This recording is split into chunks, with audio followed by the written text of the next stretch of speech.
சேலத்தில் மூதாட்டியை கொலை செய்து நகைகளை கொள்ளையடித்துச் சென்றவரின் மனைவி மற்றும் தாயாரை போலீசார் கைது செய்துள்ளனர். அவர்களிடம் கொடுத்து வைத்திருந்த திருட்டு நகைகளும் பறிமுதல் செய்யப்பட்டுள்ளன. வழக்கின் பின்னணி என்ன?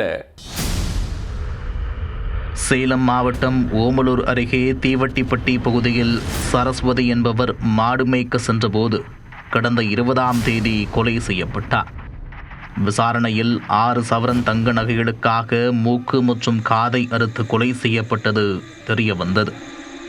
இது தொடர்பாக வழக்கு பதிவு செய்த போலீசார் விசாரணை மேற்கொண்டதில் மூதாட்டியை கொலை செய்தது கட்டிகாரனூரைச் சேர்ந்த நரேஷ்குமார் என்பது தெரிய வந்தது. பின்னர் சங்ககிரி அருகே மலையடிவார பகுதியில் பதுங்கியிருந்தவரை போலீசார் சுற்றி வளைத்தனர். அப்போது போலீசாரை தாக்கிவிட்டு தப்பி ஓட முயற்சித்தவரை துப்பாக்கியால் சுட்டு பிடித்துள்ளனர். தொடர்ந்து அவரிடம் மேற்கொண்ட விசாரணையில் பல்வேறு திடுக்கிடும் தகவல்கள் வெளியாகின. இவர் ஏற்கனவே சங்ககிரி அருகே மகுடஞ்சாவடி பகுதியில் மூதாட்டிகளை தாக்கி வழிப்பறியில் ஈடுபட்டது தெரிய வந்தது.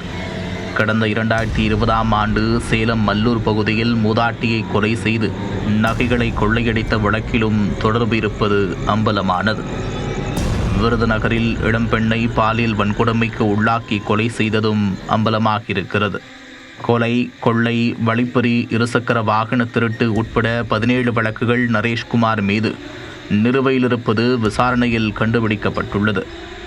மேலும் திருட்டு நகைகளை தனது மனைவி மற்றும் தாயாரிடம் கொடுத்து பதுக்கி வைத்துள்ளதாக கூறியுள்ளார்.